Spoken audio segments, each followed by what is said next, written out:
Right, now to our first conversation. As plans for Nigeria to enter the League of African National Carriers that include Ethiopia Airlines, Kenya Airways, Rwanda Air and others, it seems to be facing a resistance with local carriers.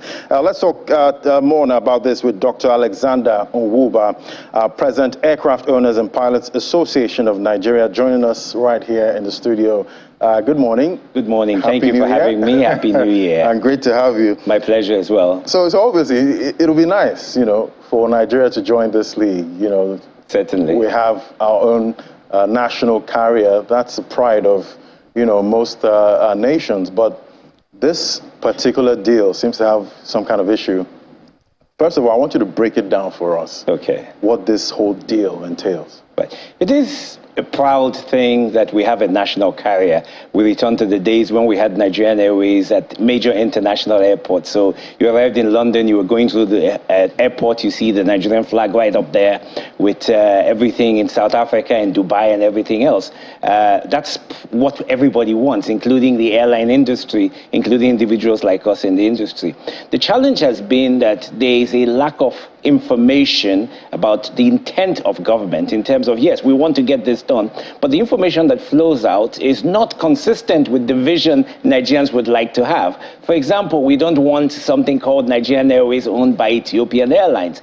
Where's the pride in that? And you started by saying it's a proud thing to have that. So the challenge has been for everyone that we're pushing forward this national airline called Nigeria Air, but the ownership structure doesn't quite work, and there are quite a few things. And so also if you look at it and say, okay, a government will support that, we already have a very established, very robust, very functioning domestic airline industry.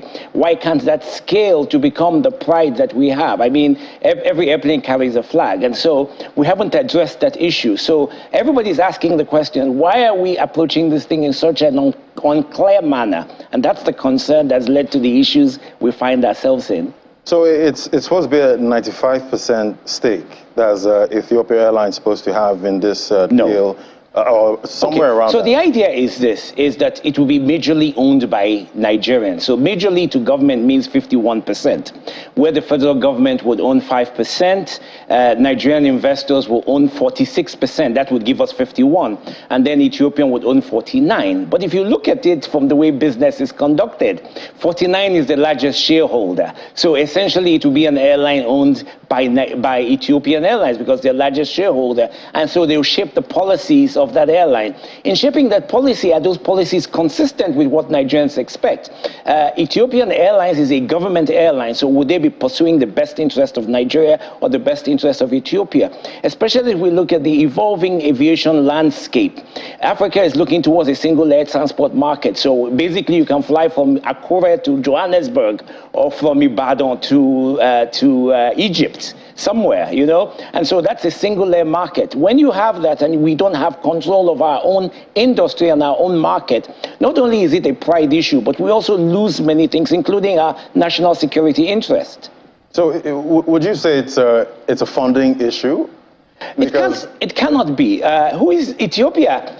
Great people are not considered one of the richest countries in Africa. Neither are they considered one of the largest economies in Africa. Nigeria certainly is the largest economy in Africa despite its many challenges. Just imagine if we resolve our challenges, what kind of position we would have.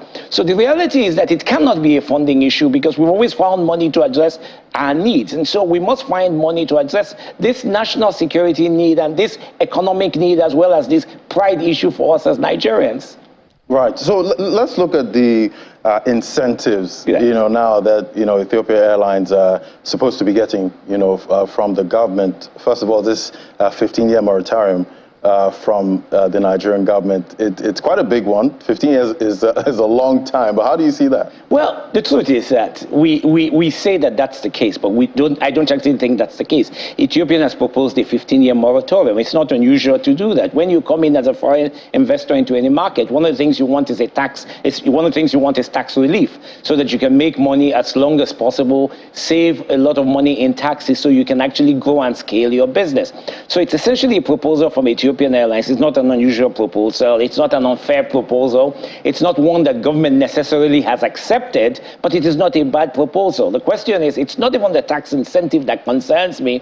It's the 46% ownership structure. There's no reason why Nigeria cannot support the capital markets, the financial markets, by raising money locally to kickstart this airline so that it is truly Nigeria Air's. As it scales, it gets bigger, becomes more successful. We can all shout that we're very happy to do this, just as the UAE has done with Emirates, South Africa is doing with South Africa Airlines, despite challenges, as well as Ethiopia itself is doing today.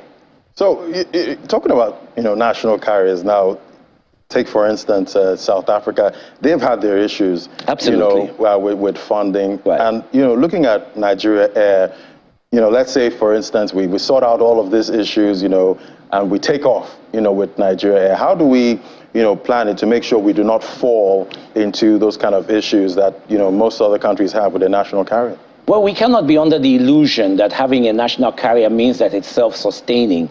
That's the challenge South Africa has had. It's the challenge Kenya is having as well. Ethiopia has been successful because the government has allowed the airline to operate as a private enterprise, which is along the same models government is envisioning by having only a 5% stake, except that they're taking the wrong direction with that. But we cannot be under the illusion that we will not have to put more money into it. We must sustain this industry. Ethiopia sustains the airline industry. The government, pours money into it, and they use the sovereign credit rating of the government to lower the cost of interest to finance the business. So whether it be Ethiopia or even the UAE, the Americans complain significantly that it was not very competitive doing business in the Middle East because UAE carriers were getting subsidies and support from the government, which the US carriers were not getting. So the reality is, we'll put money into it now, we'll put money into it in the future. But if we do it in such a robust way that we use capital markets that are interest-free loans or financial markets or government credits support, there are ways to achieve this with the minimum impact to Nigerians. But even if Ethiopia came into the business and the government only had 5%, Nigerian investors had 45%, and the Ethiopians had 46%. The reality still remains that when the airline runs into problem, they're going to stretch their hands out to the federal government and we'll still pay the bills. We're not going to say, no, it's not our problem. So let's say, Ethiopia actually pulls out, Ethiopia Airline pulls out from this deal. What next? It'd be a good thing for Nigeria. We'll have to address the issue. Look, there are two parts to it. One of them is to say, let's support the domestic airlines to scale. They're having many challenges, and these challenges are not market challenges, but policy challenges. The cost of doing business in Nigeria generally, the business environment in Nigeria, even fuel supply and all of those things. Those are the challenges the rail industry is facing. The creation of Nigeria Air owned by Ethiopian Airlines will not make those challenges disappear. We'll still have shortage of fuel. We'll still have high cost of navigation, all of these associated costs. So what we really need to do is go back and say, from a policy standpoint, what is the role of aviation in our industry? If you look at the UAE example, what they've said is, look, oil is in decline. We've got to find other economic sectors. One of them will be tourism, the other will be business. And so what will achieve that? We need an airline to achieve that, to bring people to Dubai, or to make them transit through Dubai to various parts of the world. And in that transit process, we'll deal with industry. So if we as a country sit down, and that's the problem with our leadership in terms of this industry, if we as an industry or the government sat down and said, what's the role of aviation in the Nigerian economy? Can it support? I happen to be sitting on a committee. One of the very innovative things that's come out of this government is the decision of the managing director of the Federal Airport Authority of Nigeria to say, look, why is Nigeria not the #1 leading agro-export economy in Africa?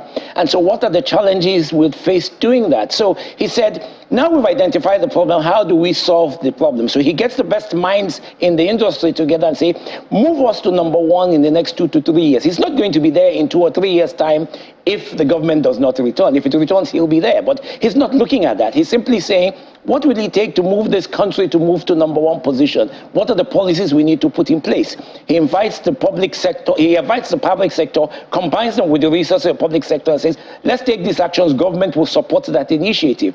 It's the very same way the Minister of Aviation has to look at the sector and say, what industry would it support? It will support the industrialization of Nigeria, it will support the tourism sector, to support business growth. So now let's put the resources behind that.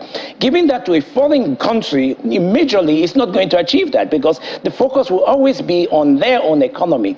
And if you look at the markets Ethiopian is operating in, all those businesses, all those airlines channel traffic to Addis Ababa. And that's why Addis Ababa's Bole Airport is expanding year by year. So we've got to get our priorities right and set to the right direction. Set the right direction. All right, well, we'll keep tracking to see what we know they're in court right now. We'll be watching out for the outcome of that. All right, thank you so much, Dr. Alexander Uba, President, Aircraft Owners and Pilots Association of Nigeria. It was great having you, President.